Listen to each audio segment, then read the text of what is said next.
Welcome. I'm E.G. Marshall. It is a generally accepted theory that no man is all good or all bad, that there is a mixture of both in all of us, that we are all, in some degree, Dr. Jekyll and Mr. Hyde. But is it possible that a man could be all evil, all selfish, all destructive, without a single saving grace? This is a study of such a man. Lord, will the old goat never die? The bishop is dead. He asked for you at the last. Did you hear me, Carl? I hear you. Of course I did. And now, by heaven, you're going to hear me. Asked for me, did he? The slavering old hypocrite. Carl. He could no more stand the sight of me than I of him. But now he's gone, and there's nothing to stop me. The estate is mine. The money is mine. Now I can rock the rafters, the 7 deadly sins, the 10 commandments. I'm to commit all the first, and I'll break all the second. I'm going to cut such a swath, the devil himself will envy me.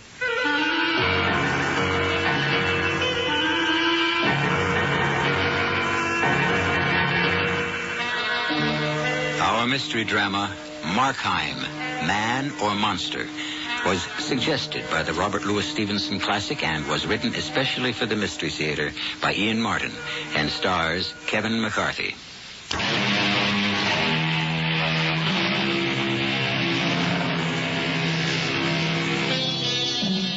I'm going to cut such a swath that the devil himself will envy me. These explosive words from the tall young man who had waited so long for his great-uncle to die shook the man who had brought the news, Dr. John Devlin. In stunned disbelief, he looked at the handsome young man still in his 30s, whom he loved as a son, while memory raced quickly through his head.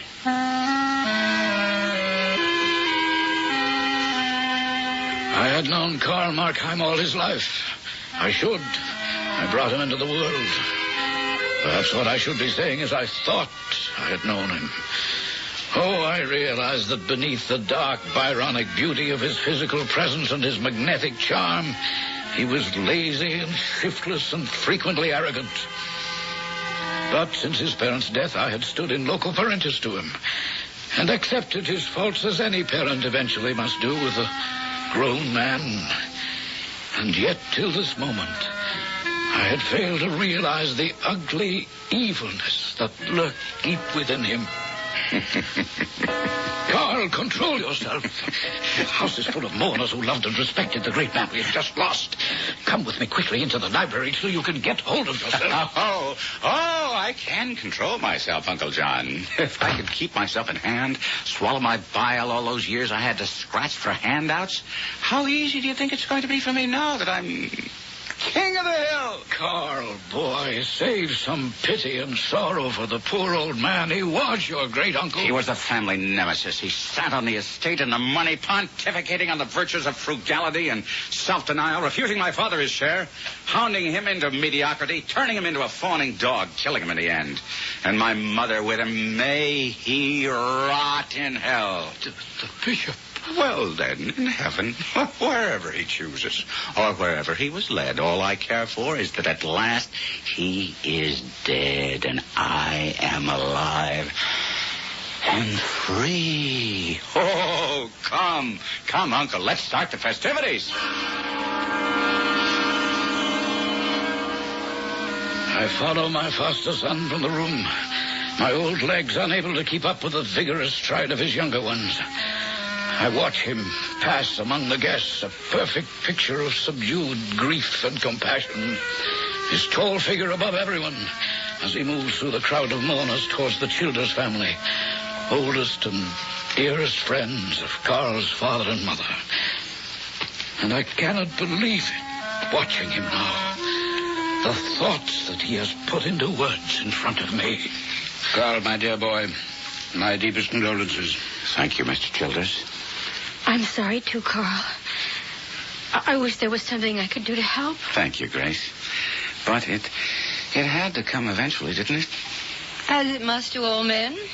And women, too, I suppose. Oh, never to you, Mrs. Childers.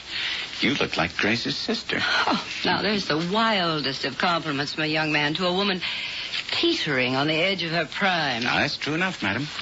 That you are in your prime, but far from the edge. You are very gallant. And you are very out of key for such a solemn occasion, Gertrude. Oh, I'm sorry, Winston. I certainly didn't mean to say or do anything inappropriate. When will the actual internment be, Carl? Oh, I'm afraid I'll have to ask Uncle John. He can tell you exactly what's planned. Oh, hello there, Dr. Devlin. Mr. Childers, Mrs. Childers, Grace. How do you do? Always a pleasure to see you, Dr. Devlin, even under these most unhappy circumstances. I've got to get a breath of air, Grace. You want to join me on the balcony? Oh, yes. Will you excuse us for a moment? Uncle John, I leave everything in your charge. I've got to get away, and Grace has been kind enough to offer to accompany me. Now, just a moment. I think we should let the young people have a moment alone to gather themselves together, as the rest of us must plan to do. Well, of course, darling, if you think so. You'll excuse us then? By all means. Oh, look, Carl. There's a full moon. Lover's moon. Strange thing to have to equate with death. I can't imagine death. I can't even think how it might be. No, how could you at 18? 19. Almost 20. You growing up so soon, little Grace. I have been grown up for some time. And let's not go through any of that old routine about how you used to dangle me on your knee. Didn't I? Well, if you did, I was either much too old or you much too young. How old are you, anyway? Older than the pyramids. What? Before my great-uncle died. Now, I've dropped a decade like a snake sloughs his skin. I'm back to my 20s, not my 30s. Oh, I wish you really believed that. Carl, I've been in love with you all my life. I wish you could see me as a woman. Grace, my dear. Carl, excuse me, but the undertakers are here. I think you ought to be with us to make the arrangements. Just call me Angel, Grace. The angel of death. As presumptive heir, I must spread my wings and fly to sit and hatch the golden eggs with all due pomp and ceremony. Oh, I'd love to call you Angel. But for very different reasons. And now you can afford a wife. You know, you are a very forward little minx. And, an attractive one. Carl, how are you coming? Oh, I wouldn't miss it for the world, Uncle John. I can't wait to be in at that death. I'm very displeased with you, Gertrude. Are you, Winston, dear? What about this time? Grace, sending her off with that great Markheim. You disapprove of young Markheim as a husband for Grace? Well, he's not young. Well, he's in his 30s, young enough, and now gloriously rich. Well, I'm sorry to disappoint you, my dear, but as family lawyer, I happen to have drawn the bishop's will. The entire estate goes to the church, except for a small pittance to his grandnephew. Oh, no. Oh, look at Grace, the way she looks at him. You can see she adores him. And, well, she does have money of her own. On which, as long as I have any say about it, he'll never lay a finger. They're coming this way. I'm returning your daughter to you, safe and sound. If you'll excuse me, I understand the undertakers are here, and I shall be needed. Then we'll go. Grace, you and your mother go home. I shall stay for the reading of the will. So soon? If you prefer to wait? No, by all means. Let's have anything pleasant that we can on this unfortunately dreary occasion. I shall make all due haste to have the bishop transported to the mortician so that he can robe and prepare him for his lost retreat. Carl!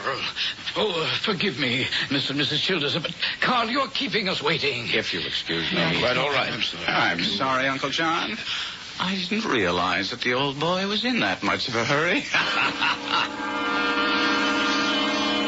I don't believe it. Everything. The estate, this house, all the money to the church. You heard the will? I'll contest it. I'll drag it through every court. Now, easy, Carl, easy. He left you a yearly allowance. £1,000 a year? Well, that's not enough to keep me in cigars. I think the bishop had it in mind that it was high time for you to start earning your own living. Don't you look down your nose at me, you pompous fat. Carl, control yourself. It's quite all right, Dr. Devlin. I can well understand Markheim's disappointment. But time will accustom him to his new status in life. The will entitles him to stay on for 6 months in the house. It will take that long to clear probate anyhow. It'll never clear probate. I'll contest. Now, that's your election.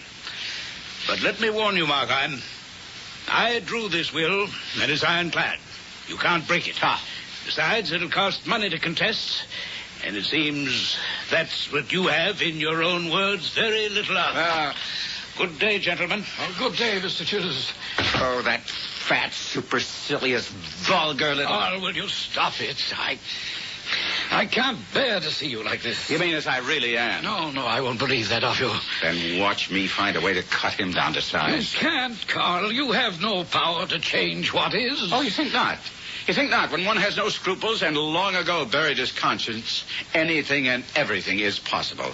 Now stop looking so scandalized. Is the naked truth more than your Victorian morals can bear?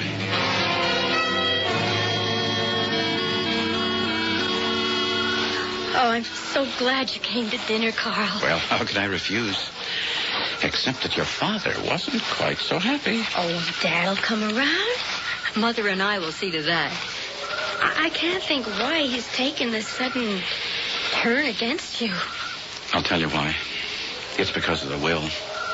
My beloved great-uncle has left me practically penniless. Oh, no. Oh, my poor darling. Oh, but you, with your wonderful brain and all your connections, you can find a way to be as rich as you want to be. Well, that takes time, and I don't get any younger. Oh, you'll never look old. I adore you, my darling. I have all my life watching, waiting for you to grow up. You have to be old enough to ask you to be... Well, it's all impossible now. What's impossible? For us to be married? Just because you haven't much money? Well, I have more than enough for both of us. Mine that my uncle left me. Oh, darling, if that's all that stands between us, kiss me, and we'll be married as soon as it's decent. No, sir. Never will I give my consent. You'll never get either my daughter or her money. When she's 21, I know your staying power. You'll never wait that long. You and my daughter will never be married. I wouldn't be so sure of that, Mr. Childers. I promise you that I'll give you cause to regret your attitude before all is done between us. Oh, my darling, I love you so. If this is the only way, then I'm not ashamed. I'll be proud. It's the only way, and I promise you, you won't be sorry. Oh, how can I ever be sorry for loving you? You poisonous scoundrel. Is this true, Grace? Yes, Father. You're going to have his baby? How long? I'm in my 4th month. Lord, no. It would seem, Mr. Childers, that after all, a marriage has been arranged.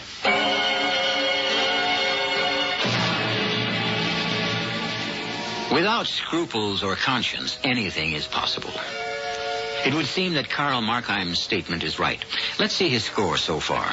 Of the 7 capital sins, he has committed all but perhaps envy and gluttony. And he's only beginning to break the commandments. Can he reach his goal? I'll be back shortly with Act 2.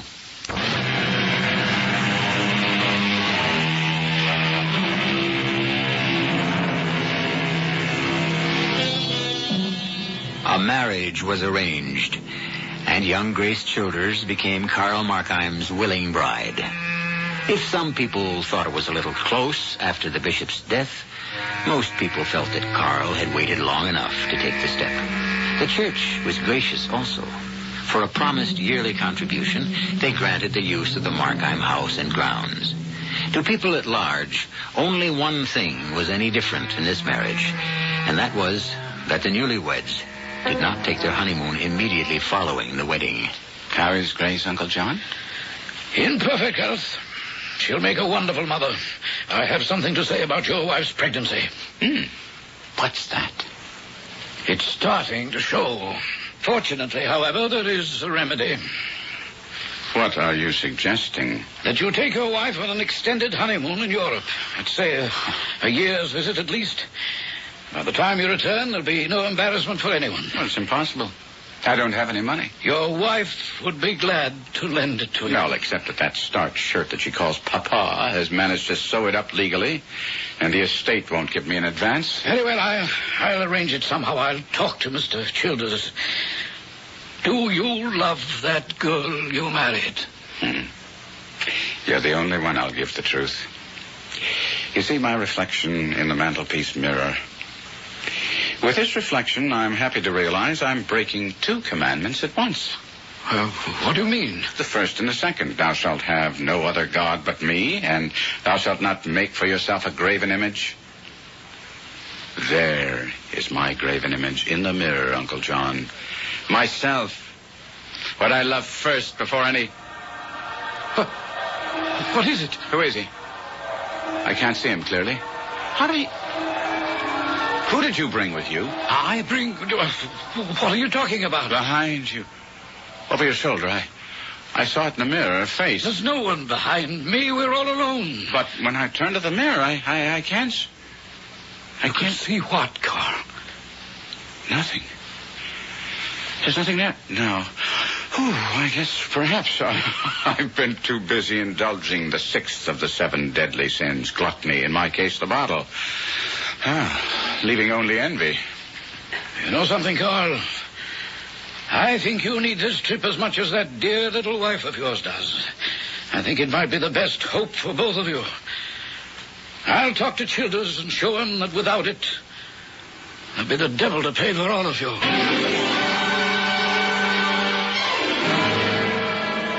I respect your opinion, Dr. Devlin, and I applaud your belief that there is one decent streak somewhere in that young blackguard's makeup.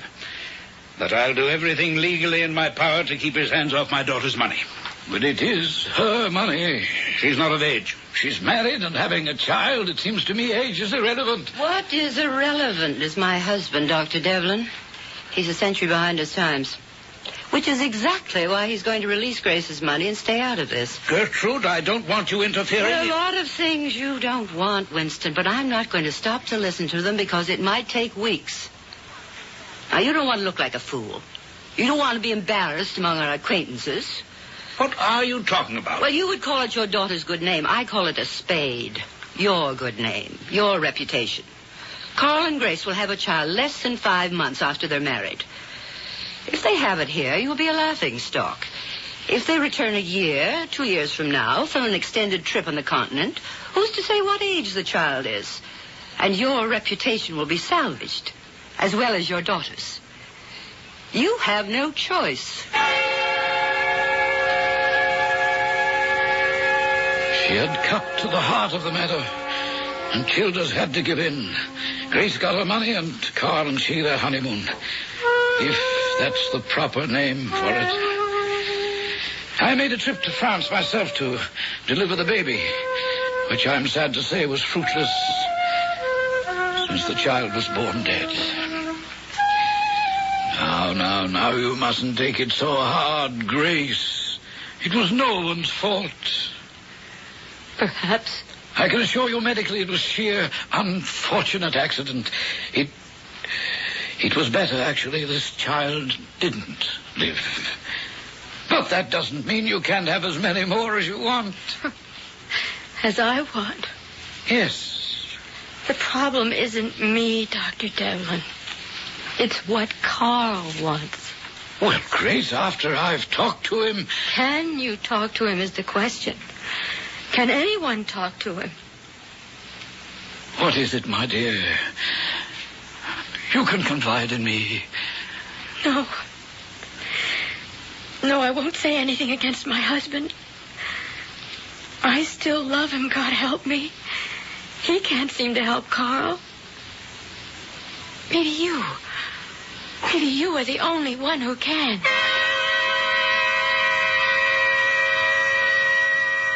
It was a sordid, sickening tale I learned from acquaintances and friends that Grace had made before I faced Carl himself. In the last months of her pregnancy, he seemed to have gone berserk, leaving her for days at a time, staggering home only to sober up, leaving again for his women who were legion, his wine glass, which was always in his hand, his gambling, which was prodigious and disastrous. And yet, when I met him again, to outward looks, he'd seemed to thrive on his degeneracy. I found him at a bar, sitting on a stool facing the mirror, a glass of cognac in hand. What are you doing here, Carl? Oh, what else, Uncle John? Celebrating the birth of a new era, Carl Markheim, father. Don't tell me the blessed event has arrived. Your baby was born. Dead. Thank God. What? Ah, Karash. There goes another commandment. Thou shalt not take the name of the Lord in vain. Third, isn't it? And today is Sunday, so that does away with number 4. Are you mad, drinking at a bar while your wife lies mourning in the hospital, mourning your lost child? And more than that, I expect. Lost love that never was. But there is enough more lost. I'm broke, Uncle John. Cleaned out. No love. No child. No money. You've gone through all Grace's money in less than 6 months. Wine, women, and a little clicking ball. At least you still have your 1,000 a year. Oh, no. That's mortgaged, too. Very well, let's not discuss it here. Come, we'll get to the hospital and pick up Grace, and I'll see that all of you get home. Wait a minute. What is it now? You see, between us and behind us in the mirror, he's waiting. He's always waiting. He will not let me go. There's no one there, Carl. Not when you turn around, but I haven't the courage for that anymore. In case he might be. All right, then I'll prove it to you. I'll turn you. There. Do you see anyone? No. Then let's be on our way.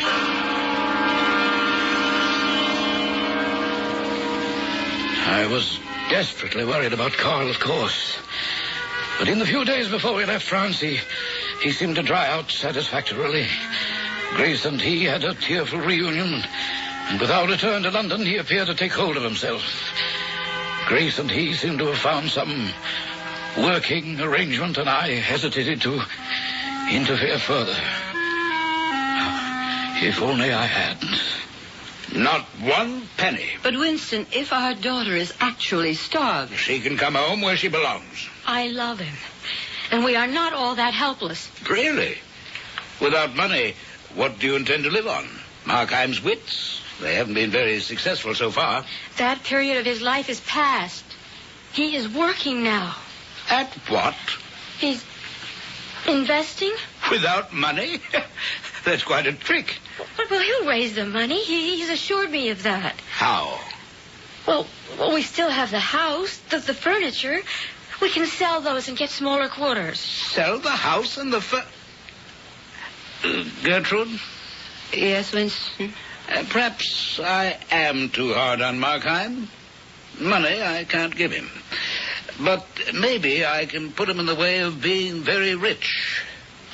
Where is he, Grace? Downstairs, in the carriage. Well, tell him I'll talk with him. Oh, yes, Papa. Winston, what are you up to? What I'm up to is none of your business, Gertrude.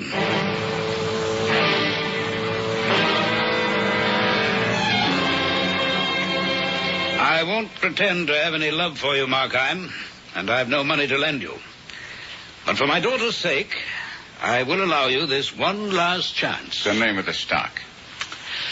Southern Rhodesian Rand.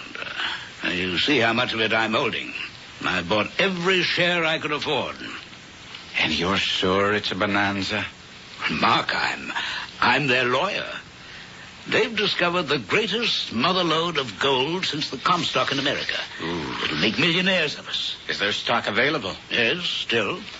I can arrange that for you through my broker. Strictly cash. After Monday, when the news will break, there won't be a share left. You've 3 days left, remember. Good Friday, the exchange will be closed. I'll have the money before then. By hook or by crook.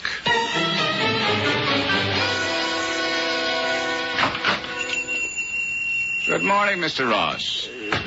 Who is that? Oh, it's you, Markheim. Well, what is it this time? The usual, my frugal and parsimonious friend. I am in need of cash. Only for a matter of days, however. Days? And what is the security? The entire contents of my mansion. A treasure house. What is a few days? You shall have it back the Monday after Easter Sunday. Well, it can do no harm to look. I shall be at your house by 2 this afternoon. Then we have an agreement. Softly. First, let's let the cat out of the bag.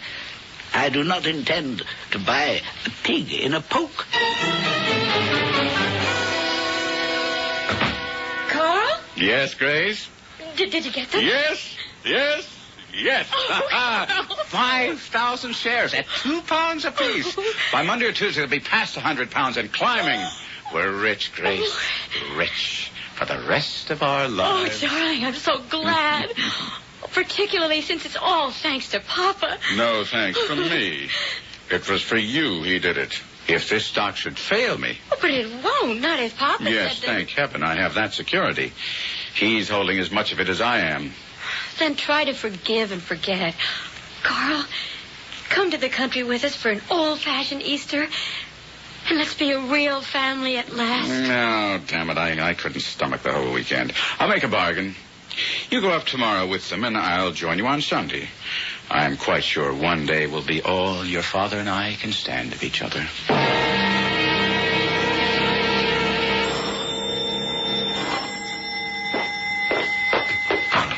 Carl?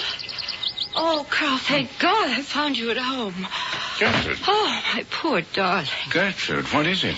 Something happened to Grace? No. They've left for the country, but I had to see you the first moment he was gone. The stock. Is it true you bought it? Oh, yes. But what? Oh, Lord, what are you going to do? He's ruined you. The stock you bought was his. He swindled you into buying it. Swindled me? Yes. The company is bankrupt. Those certificates you hold are not worth the paper they're written on.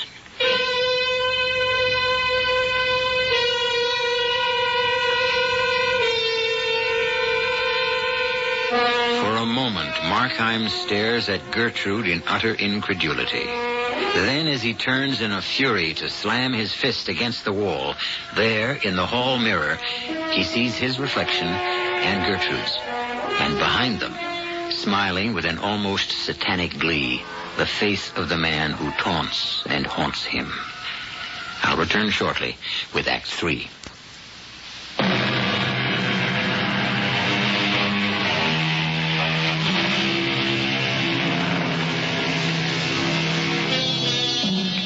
At the sight of that tantalizing mirror image, his eyes misted by the red blood of frustrated fury, Carl Markheim whirls back towards Gertrude, frozen into immobility at the door. Hands in front of him, fingers curled as if to choke and strangle.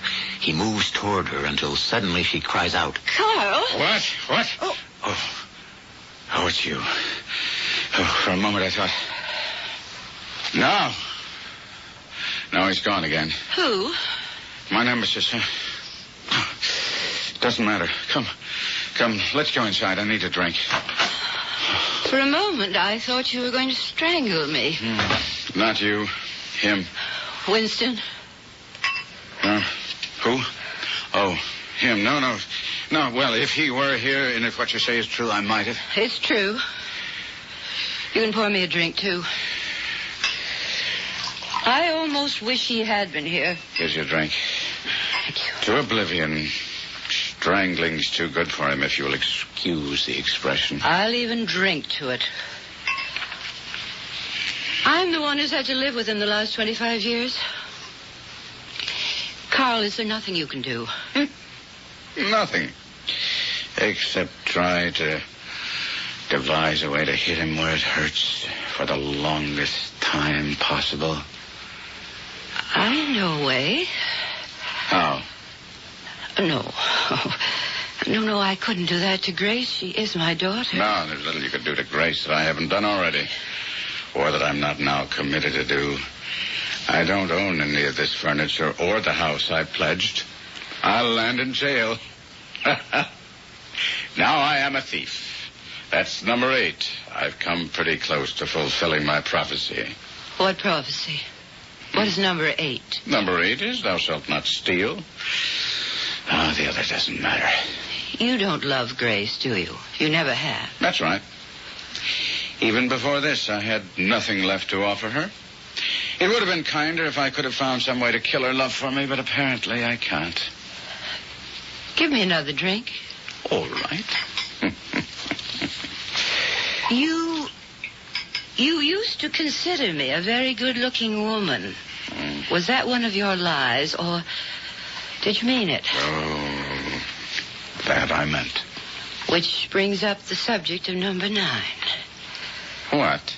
Thou shalt not covet thy neighbor's wife. Or have you broken that one? No. Nor, as it happens, have I broken number 7. Adultery. It's the first thought that ever crossed my mind when I first met you. It was in mine, too. Grace and Winston are already in the country. I'm not driving up till tomorrow with Dr. Devlin. The one single thing that would most devastate Winston is to be cuckolded. Grace need never know. But depend on it, I would let him know.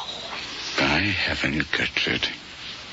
It's almost worth it all for this moment.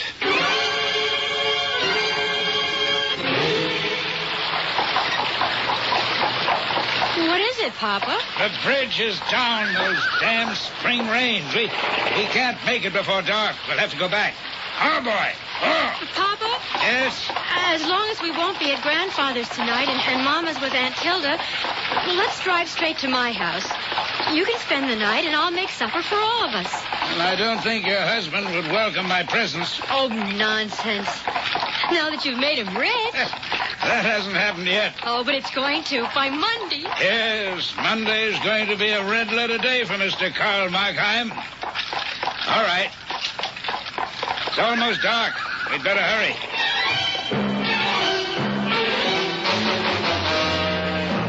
I can't understand where Carl could be. Oh, thank you for carrying up my bag, Papa. I'll just put it on my bed. Good Lord. Carl. Mama. Oh, no. Well, Gertrude, it seems we won't have to tell your husband after all.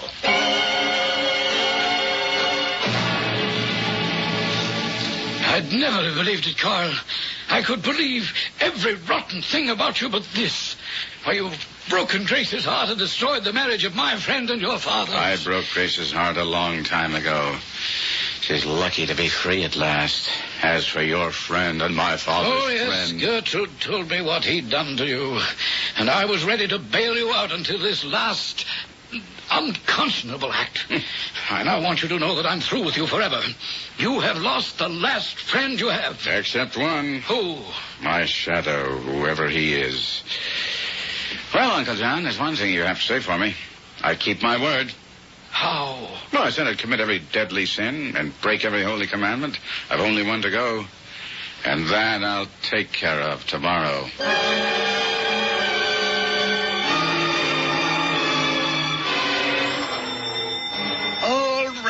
All right, I'm coming. I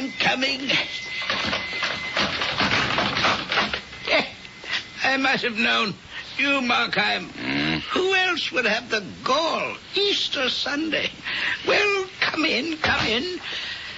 You know I'm alone and that I make a point of refusing business on a holy day. I come to buy, not to sell. I seek an Easter present for a lady, which I must present tonight. So be it. You're an old customer, so let's see. Now, here's a pretty thing, this hand glass. 15th century. See how clear it mirrors. Too clear. I see him all too plain. Look here, do you see him? Well, I see my own reflection. Let me look again. No. There he still is. By God, I'll be rid of him at last. No, there's an unkind, unseemly thing to do to destroy so wantonly. And here is an even unkinder. You stabbed me.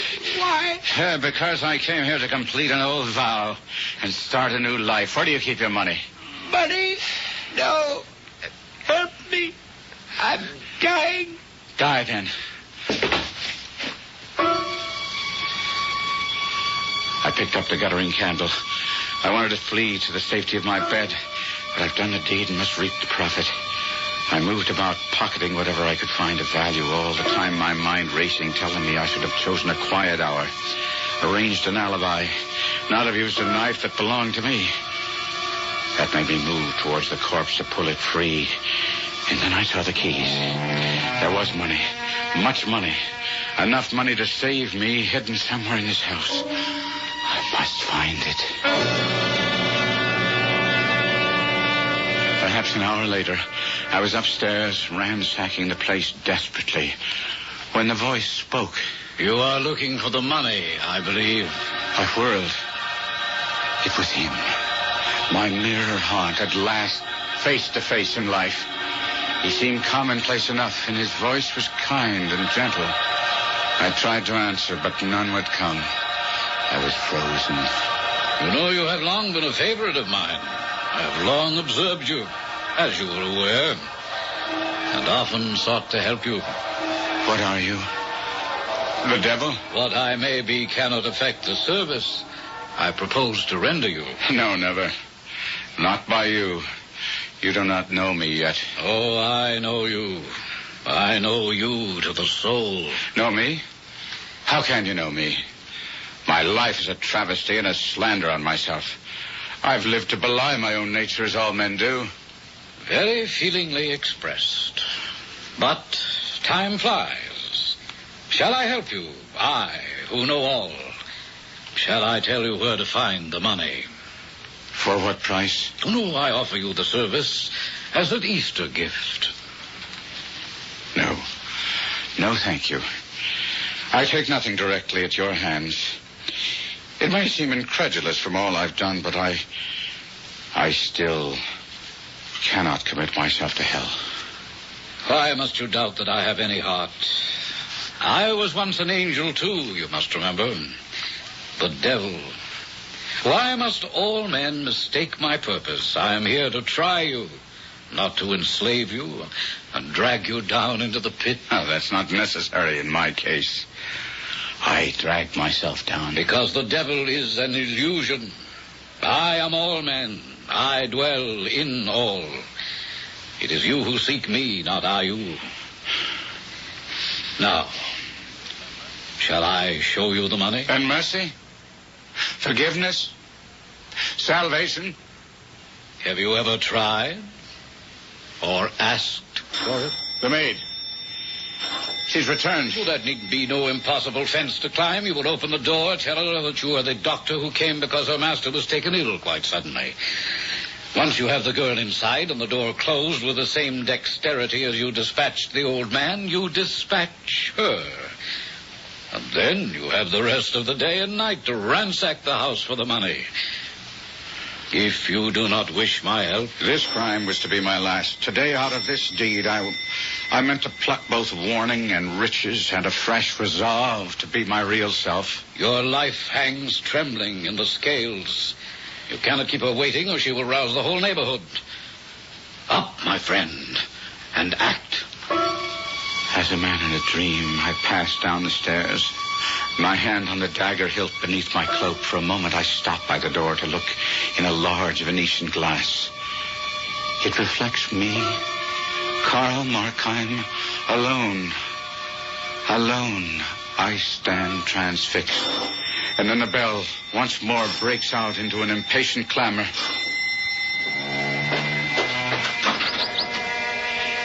You had better go for the police, miss.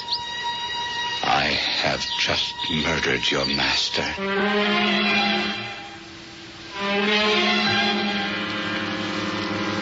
The devil is an illusion. He lives in all of us, and no one can conquer him but ourselves. This is a lesson Karl Markheim took a long and bitter road to learn. But then, salvation is never bought easily. I'll be back shortly. State Farm is there with a discount for drivers 50 and older. Millions of drivers 50 and older are saving important money with the State Farm discount. They're getting the personal agent service and great claims handling State Farm is famous for, and saving too. If you're 50 or older with no unmarried drivers under 25 living at home, see a State Farm agent now. And like a good neighbor, State Farm is there. The discount's not available in every state. Other restrictions apply. Hawaii, sun, sand, surf. And monster linemen battling each other at the NFL Pro Bowl in beautiful Honolulu. And you can be there, too, as the honorary coin toss official. If you win, the Campbell's Chunky Soup Heads You Win game. Get details in a money-saving coupon in this Sunday's newspaper. And let Chunky Soup be your ticket to paradise. Campbell's Chunky Soup, the satisfying stuff that keeps you going. Must be 18 or older. No purchase necessary. Offer ends July 31st, 1990. If you have not yet prepared your will, please listen carefully. Without a will, the laws of the state and not you will determine who receives your property and in what amounts. Who manages the affairs of your estate? Your choice as guardian of your minor children may never be known. Your loved ones could face unnecessary legal costs and needless court delays. Now, for only $12.95, you can make your own will quickly and safely with the American Will Kit. You'll receive simple fill-in-the-blank will forms with easy-to-follow directions. The forms were prepared by lawyers to be valid in all 50 states. Order now, and you'll also receive free of charge our easy-reading personal protection guide, giving you important tips and special information that can save you money.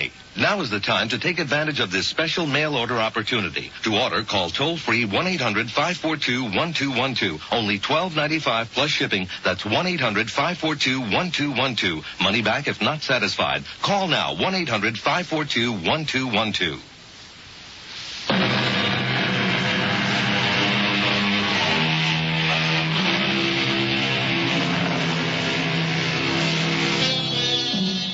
So in the end, we return to our original question. Is there any such thing as a man who is all evil without a single saving grace? Markheim came close, but in the end he reached, as all of us, for salvation. For once not asking, but offering himself as sacrifice to the mercy of God, or perhaps the devil within him. So, with a lift of hope, we end our tale. The image of God dwells within us, too. There is some small kernel of good, at least, in all of us. Our cast included Kevin McCarthy, Grace Matthews, Rosemary Rice, Guy Sorrell, and Ian Martin. The entire production was under the direction of Hyman Brown. You're listening to an early steam locomotive. A reminder of when it took forever to cross this country, and when people with epilepsy had little hope of a normal life. Today we use modern transportation, but many Americans still cling to outdated ideas about epilepsy, ideas that haven't kept up with progress. A progress report on epilepsy. One of the most dramatic advances of recent years has been in